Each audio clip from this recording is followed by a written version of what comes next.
se van incorporando los demás estudiantes y sus profesores, vamos dando comienzo a este último webinar, a esta última conferencia de este laboratorio creativo de Universidad del Salvador y Naciones Unidas, en especial conmemoración del 75 aniversario de las Naciones Unidas, y este año con un proyecto especial, que es este laboratorio creativo, donde contamos en estas cuatro conferencias con las exposiciones de referentes de profesionales que hayan estado vinculados con las temáticas actuales de Naciones Unidas.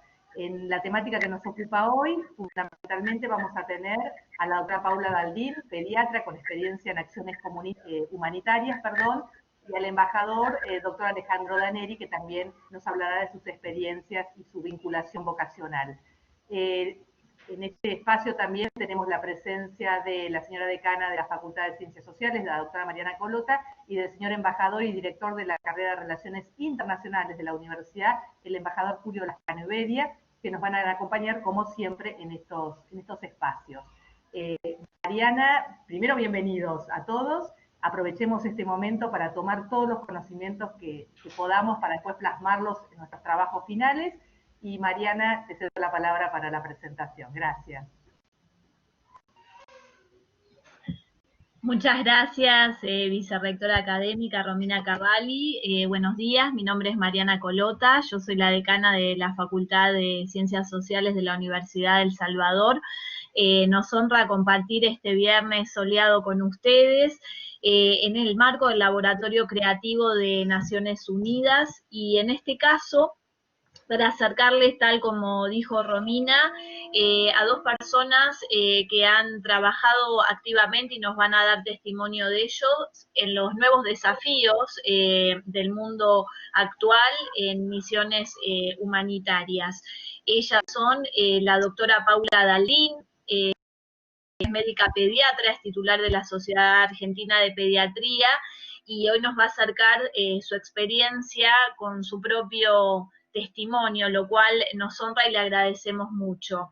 Quien también nos va a acompañar en el encuentro de hoy es el embajador Alejandro Daneri. Él es diplomático de carrera, representante argentina en ONU en Nueva York muchos años, fue director de ceremonial de la Cancillería y director de ceremonial de la Presidencia de la Nación, presidente de Comisión Nacional de Cascos Blancos, y se destaca como experto en asuntos relativos a la ONU y en temas de derecho y cooperación humanitaria en general. También acompañará ese espacio nuestro querido embajador Julio Lascano Bedia, que es el director de la carrera de Relaciones Internacionales de la Universidad del Salvador.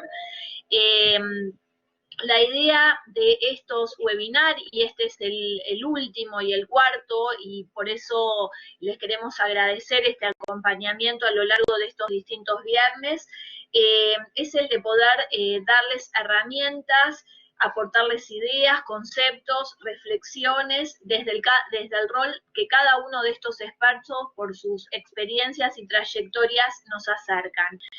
Por ello les pedimos que al finalizar las exposiciones puedan escribir todas las preguntas que consideren y que al final tengan para hacer a los expertos. Bueno, muchas gracias a todos y le damos paso entonces a la doctora Paula Daldín. Gracias. Bueno, gracias Mariana, gracias Romina y a todos los organizadores. Bueno, hola chicos, buen día.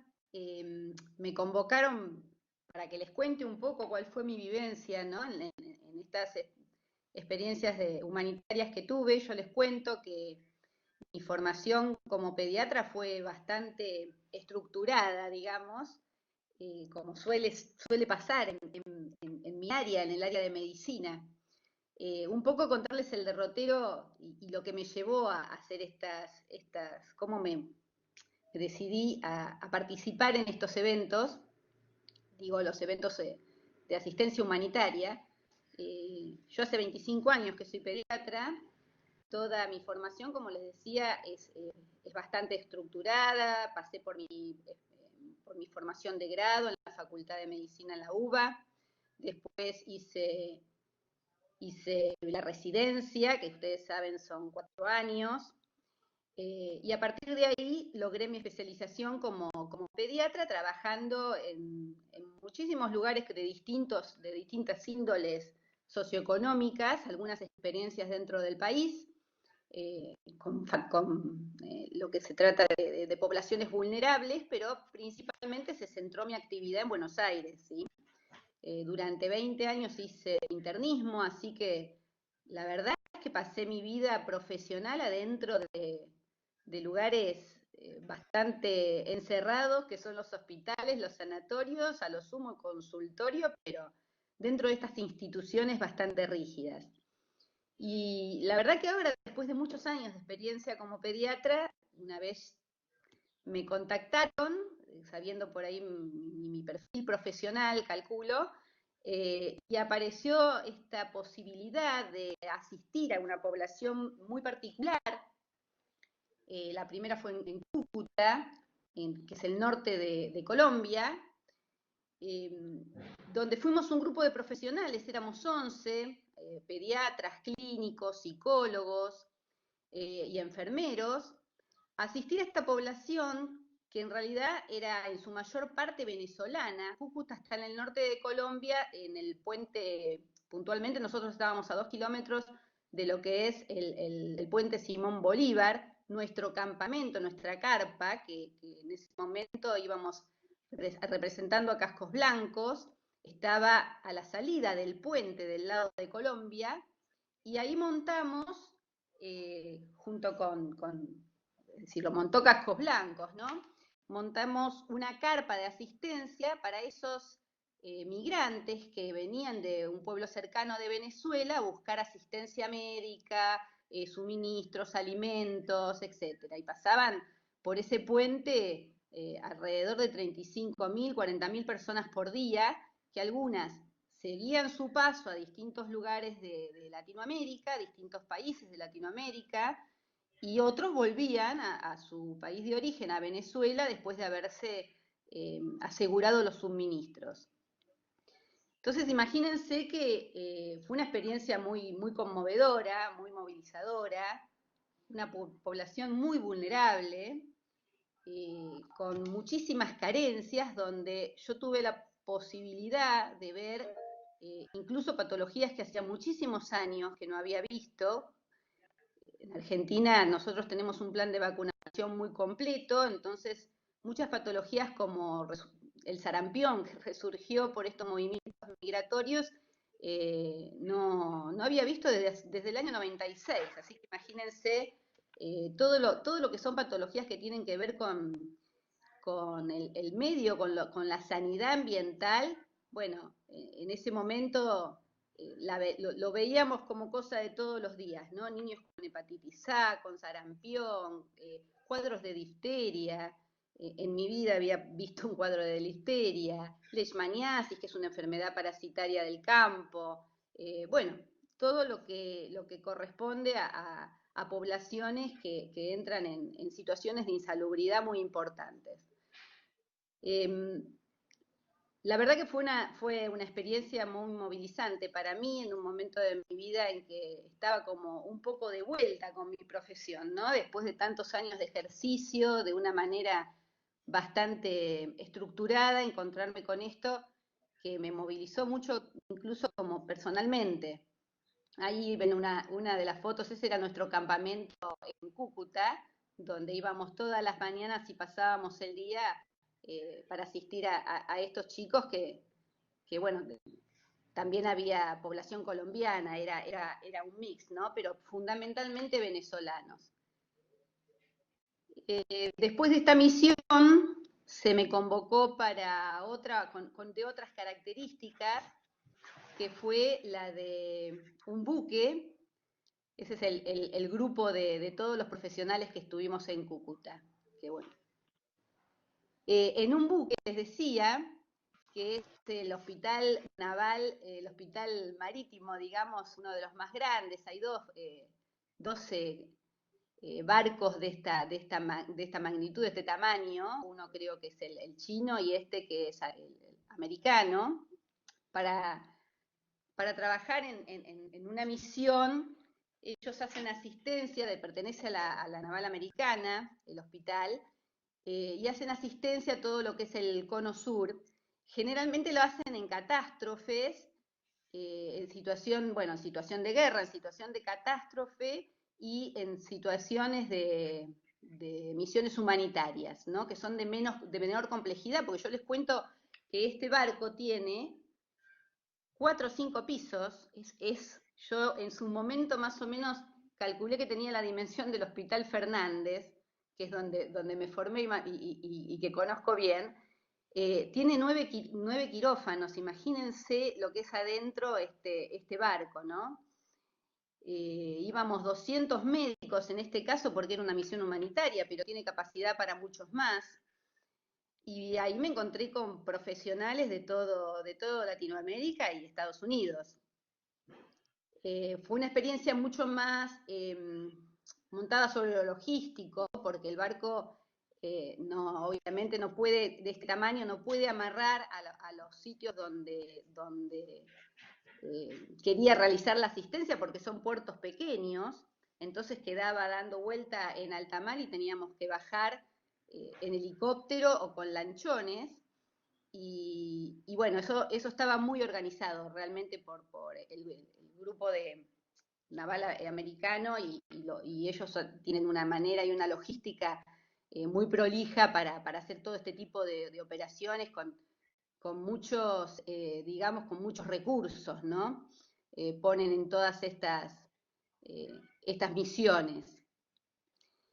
Y bueno, por ahí contarles y dejar el espacio para las preguntas, lo que significa para un profesional poder encontrarse con esto, que es la esencia de lo que uno hace, por lo menos en mi profesión, que es la pediatría, ¿no? Que es el servicio a cualquier niño que lo necesite y que esté en estado de vulnerabilidad. Y las misiones humanitarias como que nos dan una visión global de lo que está pasando en nuestra población mundial y en esta población infantil, que para mí siempre es la más vulnerable y está sujeta a lo que son las políticas de cada país y las políticas globales que en cierta manera nuestra población actual excluye un poco a la infancia de toda esta problemática, y quedan en una situación de desamparo muy preocupante. En estos lugares es donde uno siente que realmente es útil y que lo que hace tiene un valor superlativo. Cuando se puede ayudar, aunque sea uno a uno, a cada niño con su necesidad, aunque uno sabe que no son soluciones permanentes, y que tal vez la solución de esto es muchísimo más amplia y mucho más compleja, pero yo creo que me ha dado mucho más la misión a mí de lo que yo le di a la misión, y me hizo reencontrarme con mi vocación de médica, cosa que me emocionó muchísimo. Pero bueno, me gustaría dejar un espacio, ya estamos en 15 minutos, no quiero seguir contando yo y ocupar el tiempo de las preguntas, que si tienen ganas hacemos al final. ¿Les parece? Muchas gracias, Paula. Entonces, lugar al embajador Alejandro Daneri, así las preguntas pueden ser al final, si les parece. Bárbaro. Bueno, muchas gracias. Buenos días a todos, y para mí es un placer esta invitación y poder estar compartiendo con ustedes. Verdaderamente, muchas gracias. Primero, me alegra mucho reencontrarme como siempre, aunque estemos en comunicación, con todos ustedes y con Julio Lascano, que es un colega mío, y con Paula Daldín, felicitarla porque ciertamente la experiencia que tuvo desde el punto de vista de ayuda humanitaria, que creo que es uno de los estamentos más importantes y necesarios hoy, justamente en el mundo, hace que enriquezcan a nuestros profesionales. Yo escuchaba a usted recién que decía, doctora, que le había dado más la experiencia que había tenido a usted de lo que tal vez usted haya podido entregar.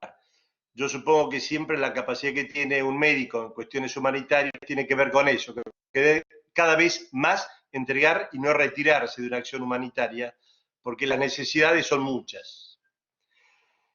Yo tal vez, si a usted les parece, me refiera a mi formación como funcionario diplomático. Yo estoy en la carrera diplomática hace 35 años, adquirí formación y la única deformación que pueda tener es cuando Julio Lascano fue jefe de curso mío en la escuela diplomática, así que cualquier error que yo cometa se lo pueden adjudicar a él y no a mí. De esto hace mucho, 35 años, como decíamos, yo egresé de la escuela diplomática en el año 86. Y como estamos hablando de cuestiones multilaterales, quiero hacer referencia también a una cuestión personal, de cómo, personal profesional, de cómo empecé a acercarme en estos temas. Un reconocido y muy apreciado colega diplomático, más antiguo que yo, mucho más antiguo que yo, me dijo, me sugirió que lo primero que tenía que hacer para mi formación, para ser y entender un poco más el mundo, es estar en un tema multilateral, es trabajar en Naciones Unidas, estar siendo parte de lo que el ámbito, el foro por excelencia donde la Argentina tiene que representar y defender y proteger los intereses nacionales. Y después lo entendí cuando tuve la oportunidad de trabajar en Naciones Unidas. Ahí me di cuenta mucho más del significado, el alcance que tenía esta sugerencia profesional, que lo que estaba haciendo también era en lo personal tratar de ayudarme. Yo no lo entendía en ese momento, pensé que tal vez debiera pasar por otra cuestión, por la cuestión de un país con otro, la cuestión bilateral, pero ciertamente trabajar en Naciones Unidas me dio una amplitud, que espero no haber perdido, de entendimiento de lo que es el mundo, y poderlo aplicar después, traerlo al propio país, para aplicarlo en lo que nosotros podemos estar ayudando. Así es como trabajé en Naciones Unidas en un doble aspecto. Tuve la oportunidad de ser un funcionario del presidente de la Asamblea General de las Naciones Unidas. Yo entiendo que ustedes hacen un ejercicio también, o sabrán, de un ejercicio que se hace usualmente con las escuelas, como ustedes, chicos, donde hacen un ensayo de lo que es la Asamblea General de Naciones Unidas. Creo que, Julio, vos me habías comentado que hacían algún ejercicio de eso, que me parece absolutamente interesante. Este laboratorio es parte de eso. El laboratorio es parte de eso. Entonces no me equivoqué. Eso es fundamental. Tuve oportunidad de trabajar con el presidente entonces de la Asamblea General. Todos los años, mejor dicho, entre asamblea y asamblea se ejerce la presidencia. La presidencia, por supuesto, no termina en esos 3 meses que son de octubre a diciembre. Tercer martes de octubre empieza la Asamblea General para terminar en los plenarios en diciembre. Se trabaja todo el año. Yo estuve con un ministro de Relaciones Exteriores que se llamaba Caputo, estuve trabajando ahí. O sea que pude ver bien cuál es el manejo, el método, la adecuación, la organicidad que tiene la Asamblea General y lo importante que es para discutir temas. Después de allí me pasaron a la Embajada Argentina, nosotros llamamos Misión Argentina, ante las Naciones Unidas, entonces tuve que focalizarme directamente con los intereses nacionales. Antes lo había hecho de un punto de vista internacional, vamos a así decirlo, porque se trabajaba con todos los grupos regionales. Eso a mí me pareció estupendo, las dos experiencias, que me llevaron aproximadamente, más de 4 años a hacerlo. Pero lo cierto es que pude hacer algo que me perduró a mí en el tiempo, es abrirme la cabeza.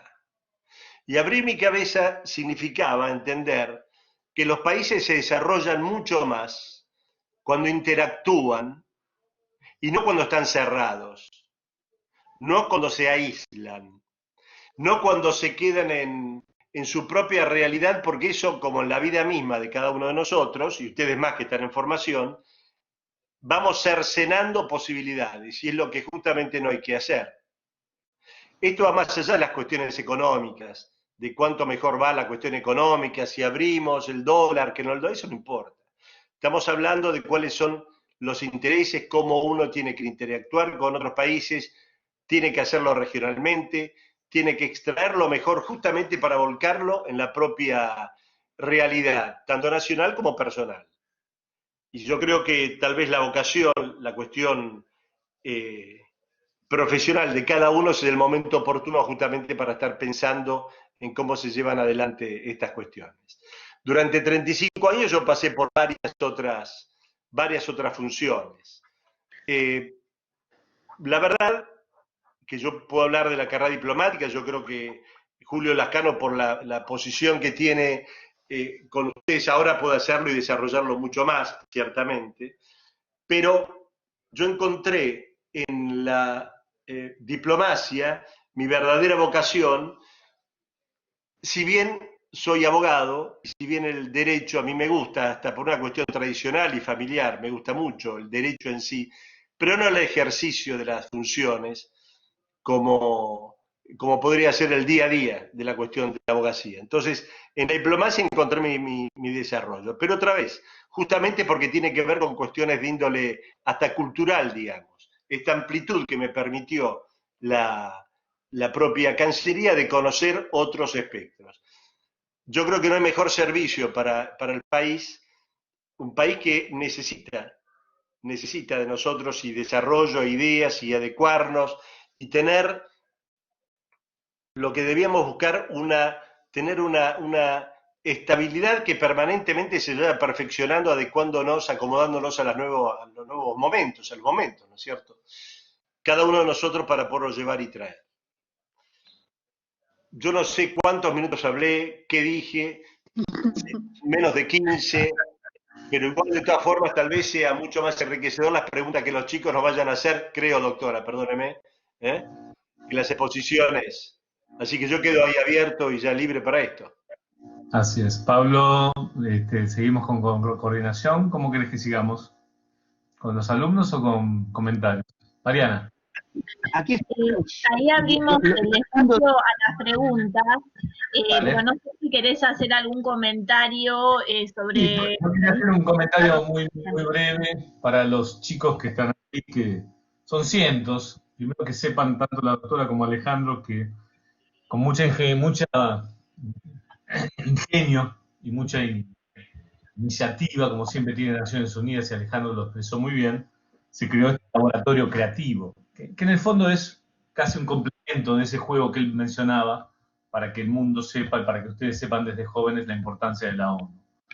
Es verdad, yo soy responsable de muchas de las cosas que se hicieron en el ICEN en nuestra generación, pero sí sé seguro que con errores o sin errores, ambos teníamos la misma vocación, de investigar qué pasaba en el mundo y por qué la Argentina estaba donde estaba y dónde la queríamos llevar. Ambos teníamos vocación de servicio público y me congratulo mucho que los dos la hayamos cumplimentado en caminos como pasa en la diplomacia, viéndote cada tanto, pero siempre con el mismo espíritu alto, nacional y llevando la bandera para todos lados. En el caso de la doctora, bueno, me emocionó mucho su relato de Cúcuta. Yo supongo que a los chicos les va a traer muchas inquietudes porque esa vocación médica y esa vocación de servicio que expresó, ella misma lo dijo, fue, ¿no?, un cambio en la profesión donde uno abre hacia un espectro fantásticamente distinto. Y en el caso de la exposición del embajador Daneri, fíjense que también él habla de multilateralismo. Bueno, es una obsesión del mundo actual. Para todos nosotros, la diplomacia puede ser bilateral con un país o puede ser bilateral y multilateral con varios organismos. Ambas experiencias son fuertes, ambas son todas útiles. En la medida que nosotros representamos ese país, podemos integrarnos y, en definitiva, dar una mano de lo que es nuestra Argentina en los lugares que se necesita, o a su vez alimentarnos en esa integración de la cooperación de esos países cuando son potencias o países con las capacidades de darnos. Sí, Alejandro Daneri fue un caso exclusivo de experiencia en Naciones Unidas, es un referente para nosotros sobre lo que es todo el esquema de funcionamiento de la ONU. Y además en un tema muy delicado como es la ayuda humanitaria, que no necesito desarrollarlo más porque supongo que con las preguntas se van a alimentar más al final. Y además es un entendedor pleno, Alejandro, de lo que significa nuestra necesidad de insertar siempre las políticas nacionales con la política internacional. Bueno, Daneri es eso, es un embajador que tiene esa distinción. Sabe y comprende perfectamente que la política nacional necesita del aspecto internacional. Esta pandemia pareciera que nos desafía un poco más, nos lleva más allá de los últimos 20 años, trabajamos para insertar nuestra política institucionalmente interna a lo exterior, y nos está diciendo, guarda que lo internacional nos puede llevar por encima. Y esta es la que nos genera a todos, ¿no? ¿Qué pasa? ¿Qué es lo que nos falta mirar para que estemos en el mundo realmente? Y a veces sin pedir ni levantar la mano para insertarse, ¿eh? A mí me disgusta mucho la palabra de inserción inteligente, porque todavía no termino de entender en qué significa. Pero digo, ¿qué es lo que sucede para que el mundo solo también nos convoque en cada una de estas situaciones críticas? Así que chicos, bueno, tienen dos modelos ejemplares, como señalé, tanto en lo curricular como personal, y en ambos dos el servicio y el sacrificio están clarísimos, como lo expresé. Dejo así ahora a ustedes para que les hagan preguntas y aprovechenlos, por favor. Bueno, muchas gracias, Julio. La verdad, impecable sus exposiciones.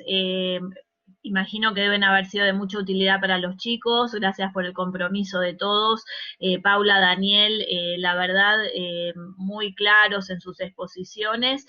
Y la primera pregunta que surge es de Malena y les pregunta cómo empezaron a trabajar con las Naciones Unidas. No sé si querés hacer algún comentario vos, Paula, en tu caso particular, y después le preguntamos a Daniel. Bueno, empiezo yo.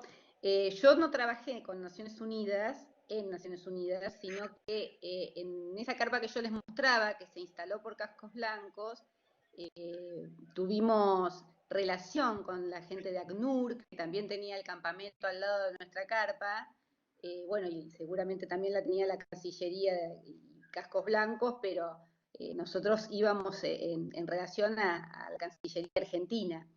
Y ahí pude trabajar con gente de ACNUR, obviamente con todas las necesidades que surgían de manera día a día, viendo lo que se podía resolver en conjunto. Fue muy lindo también eso porque en el campamento donde estábamos había varias instituciones, estaba la Fundación de Noruega, que asistía de manera emocional a todas las familias de los migrantes, estaba la Cruz Roja, estaba ACNUR, estábamos nosotros, con lo cual fue una experiencia muy enriquecedora, porque eran profesionales de distintas nacionalidades y todos bajo un objetivo común, que era resolver algunos temas de que podíamos, y con los recursos que teníamos, de esta población que estaba en situación de emergencia. Muchas gracias. Y Alejandro, ¿vos qué comentario les podrías hacer a Malena ante esa pregunta? Bueno, ante todo, Malena, gracias por preguntarnos eso, porque ojalá que esto sirva ciertamente, demuestre que vos tenés interés para conocer y saber, como todos los que están allí, lo que significa Naciones Unidas como un espacio para que se intercambien ideas, culturas, pensamientos. Vos sabés, Malena, que Naciones Unidas no toma decisiones obligatorias para los países. Lo que nosotros decimos, lo que se dice que no es vinculante, no se obliga. Es un foro de discusión, es un foro en el cual se intercambian posiciones, ciertamente política, pues política exterior, pero tiene una importancia fantástica como vamos a decir que si el mundo fuera una olla a presión, esas son las válvulas de escape, por así decirlo, donde tienen que salir las presiones para poder seguir trabajando con más tranquilidad. Yo trabajé en Naciones Unidas, como te decía, por sugerencia personal y profesional de un funcionario diplomático que era en ese momento jefe mío y que me dijo que vaya a trabajar a una organización multilateral y que sea esa la primera paso para después entender un poco más cómo funciona el mundo. Y es ahí donde aprendés a entender cómo funciona el mundo. Y a enriquecerte personalmente. Y a volcar ese enriquecimiento y esas experiencias en el propio país. Porque es el país donde uno, como bien decía Lascano, lleva uno siempre la bandera encima. Nosotros, cuando egresás de la escuela diplomática, tenés que ser profesional universitario y después te van dando destinos. El mío fue Naciones Unidas, pero con la suerte de haber podido trabajar, como te decía, en la propia edificio de Naciones Unidas ahí en Nueva York, que es una experiencia fantástica, hasta en lo personal también, no voy a negarlo, pero trabajamos mucho, así que no veíamos el día, sino el edificio, y después en la embajada misma de la Argentina. Eso después me permitió entender mucho más fácil todo lo demás. Y fíjate una cosa, Malena, me quedaron amigos de otros países.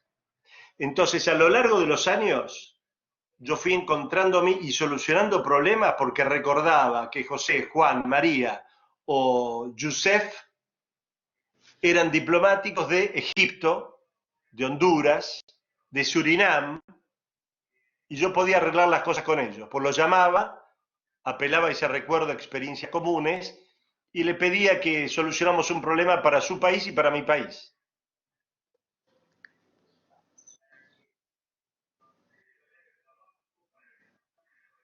Muchas gracias, Alejandro. La siguiente pregunta la hace Pilar, la cual está muy entusiasmada en aspirar a poder llegar a Naciones Unidas y ese ideal de poder contribuir y ayudar a la mejora, y quiere preguntarles sobre sus experiencias a la hora de ayudar al resto del mundo. ¿Qué consejos darían y cómo se han sentido ustedes en ese desafío? Paula, ¿querés comentarnos vos primero y luego Alejandro? Para seguir el orden, que somos tan prolijos. Bueno, a ver.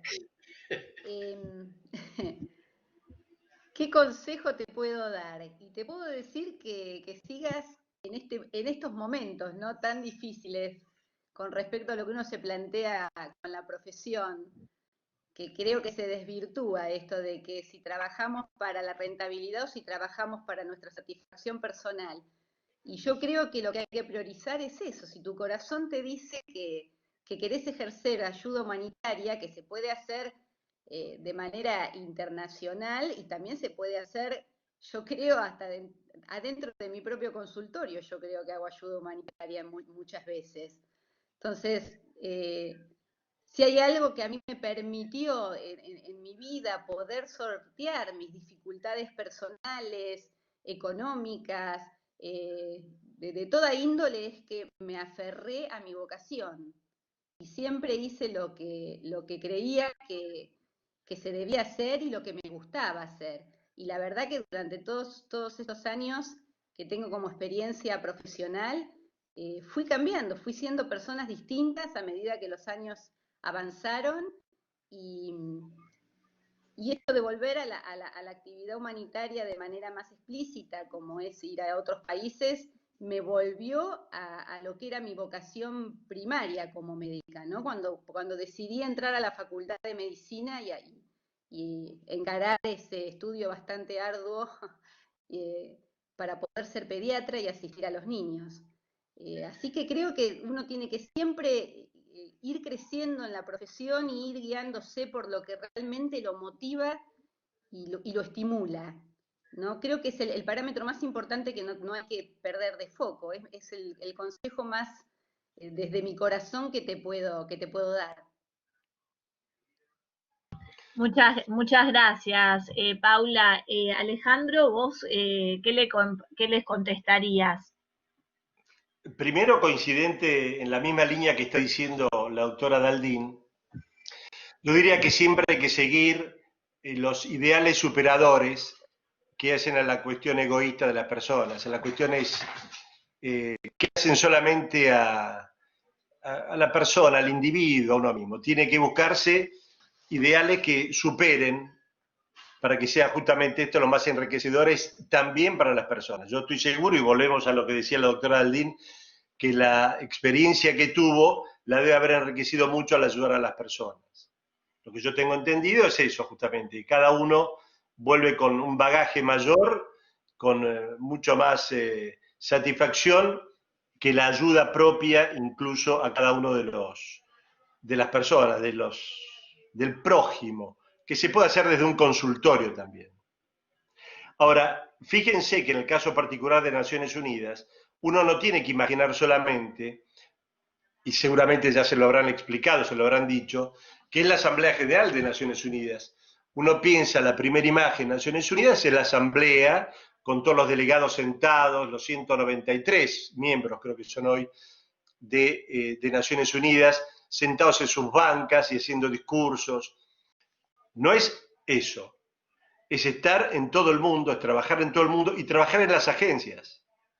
Seguramente ustedes lo ya habrán hecho, pero cuando entran ustedes a la página de Naciones Unidas y buscan las agencias especializadas, las agencias que se dedican a varios tipos de cuestiones, van a encontrar ahí promoción de los grupos vulnerables, promoción de la mujer, refugiados, derechos humanos. O sea que toda esta red de Naciones Unidas, hay muchos espacios donde uno puede trabajar y no solamente sentado en una banca, porque el trabajo en el terreno, creo yo, el contacto directo, es ese, el más enriquecedor en las personas, para las personas. Muchas gracias. Continuamos con la siguiente pregunta.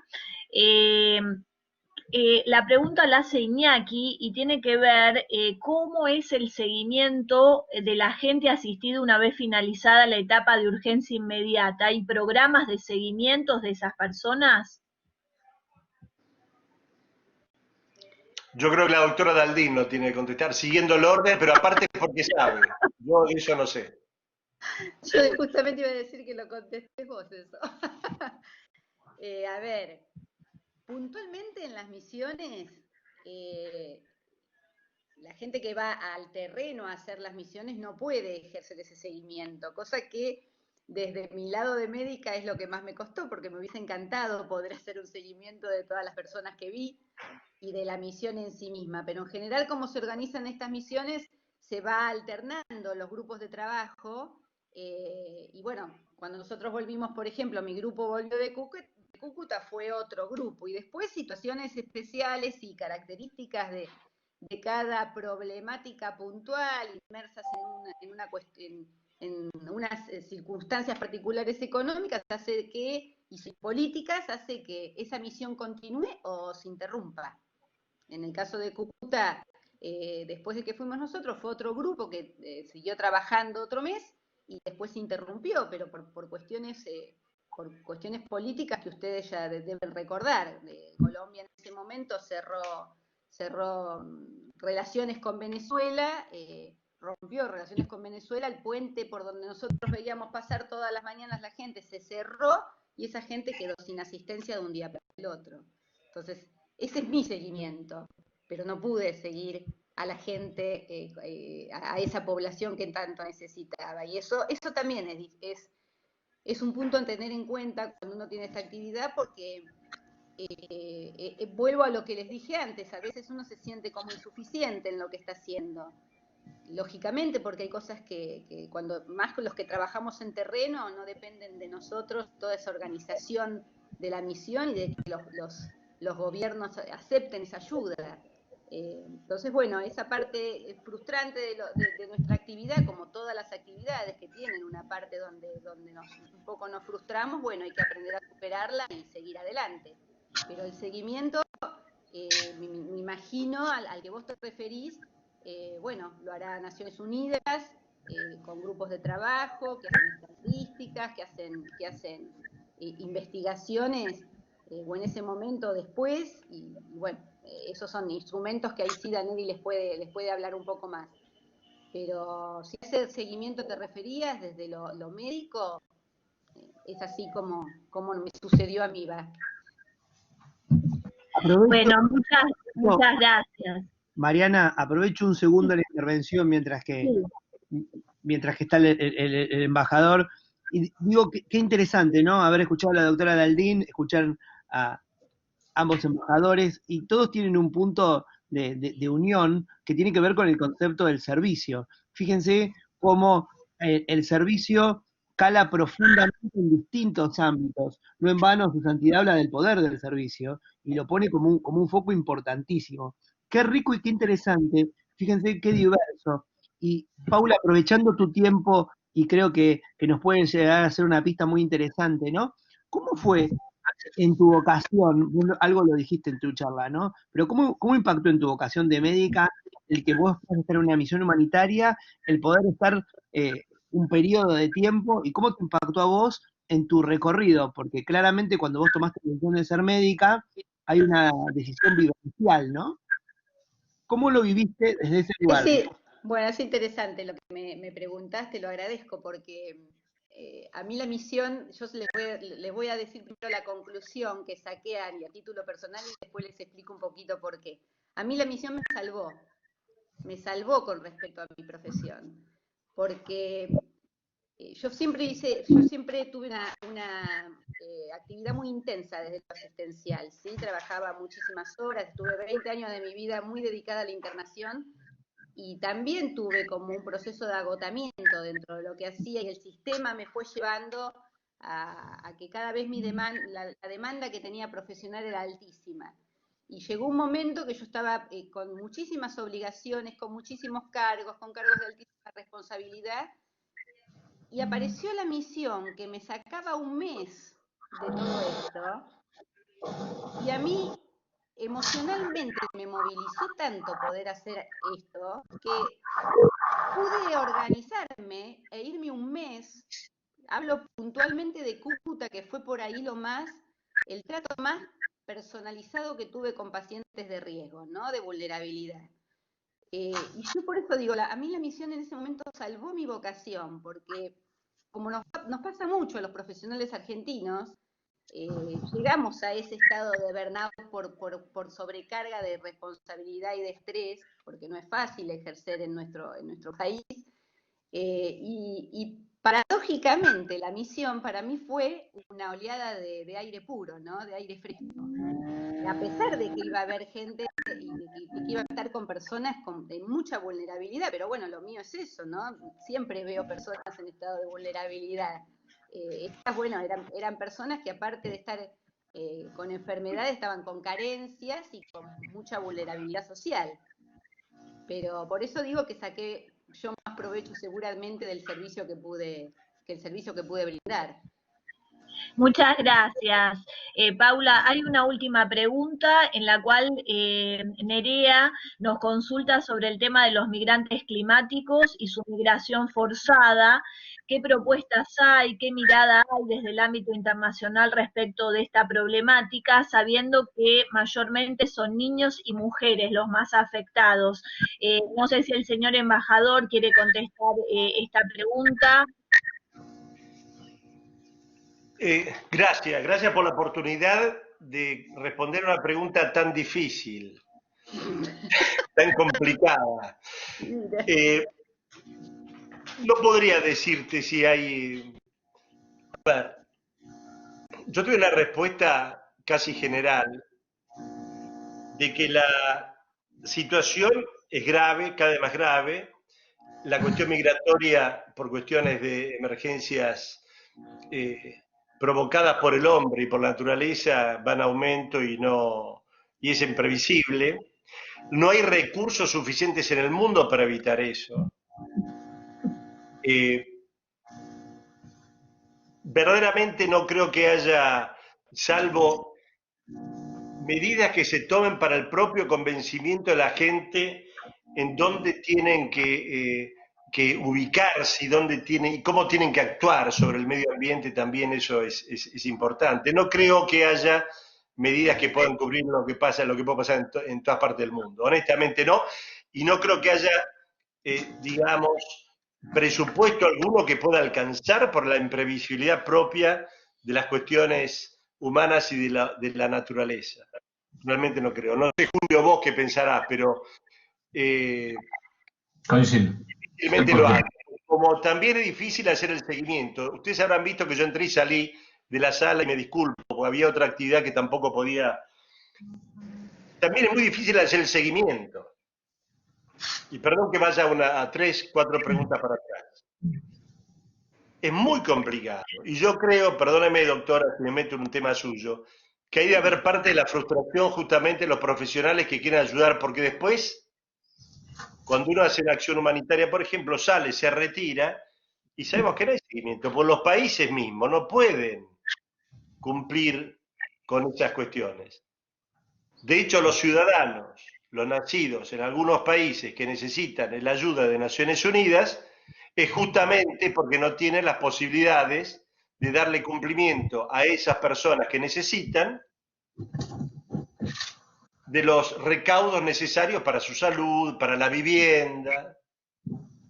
La gente sigue construyendo en lugares donde no tiene que construir, por ejemplo. Y sigue habiendo pérdidas de vida debido a eso, porque es un tema cultural. Está atado a eso, no solamente al medio ambiente, sino que convencer ciertamente que no tienen que hacer lo que hace varios cientos de años se realiza. Bueno, es muy complejo, pero no creo que haya posibilidad, no creo que haya medidas que se puedan mantener en el tiempo.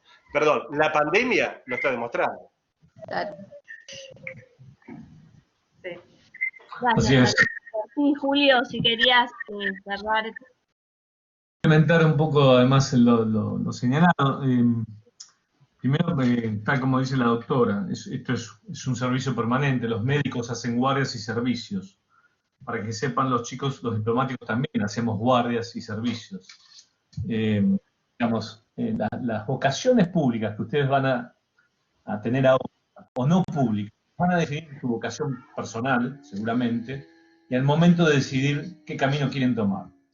Es importante que sepan entonces que están ante funcionarios o profesionales, indistintamente, que pueden ser del sector privado o público, pero que si están en una vocación de servicio, es un formato que es muy difícil que uno tenga retorno. Claro. No tenemos, cuando entramos con Alejandro a la profesión, éramos pocos politólogos, abogados, como dijo Alejandro, algunas profesiones. Hoy en día todas las profesiones están abiertas al servicio exterior. Porque bien lo dijo él, de todos los profesionales. Tenemos hasta colegas arquitectos y médicos, para que sepan. No es la mayoría, pero hasta eso es necesario para generar cooperación y solidaridad. Y es verdad, la agenda es inabarcable, como dijo bien el embajador Neri, pero este siglo XXI, que se ha puesto más difícil, que se ha puesto más confrontativo, que ustedes saben que es más y al mismo tiempo confrontado, requiere de una agenda global amplia y de un desarrollo sustentable amplia. Dio la agenda y se incorporaron cosas que la Carta de Naciones Unidas, que las advertía ya en el siglo pasado, buscando la seguridad, la paz y el orden mundial, no las preveía que iban a ser de tanta emergencia como son hoy. Esta pandemia lo muestra claramente, como lo dijo el embajador Neri. O sea, tenemos ahora la prioridad del cambio climático, no podemos ir para atrás en eso.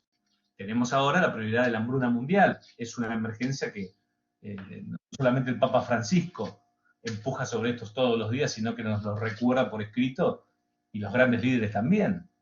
Tenemos hasta crisis en los liderazgos, en las democracias y en los países, que sufren en sus instituciones también, porque están castigadas por esta falta de armonía institucional.